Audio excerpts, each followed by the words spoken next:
Isang mapagpalang araw po sa ating lahat. Ako po si Nicole Castillo and welcome po sa aking daily devotion. So, ang topic po natin ngayon is Union of Body of Christ. So, the unity of the body of Christ means that all believers, though different in background and personalities, are joined together as one body under one head, Jesus Christ. This unity is not uniformity but harmony, grounded in love, unity, and service.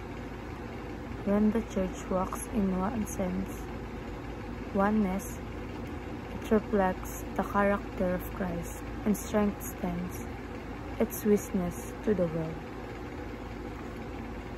So, ayon po sa Colossians chapter 3 verse 15, let the peace of Christ rule in your heart, since as members of one body, you were called to peace and be thankful. So, ayon po sa ating katuruan, Christians reflect the community of the Trinity.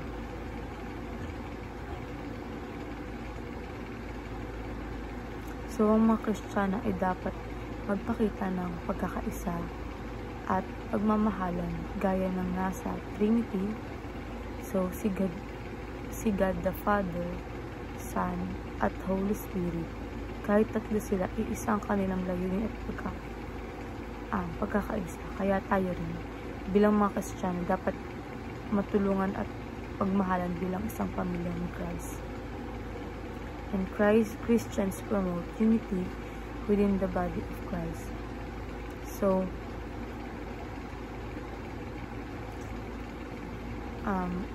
parang mga parte ng katawan. So, dapat walang inggitan o division, kundi pagtutulungan at pag-unite para maipakita sa mundo kung sino si Jesus.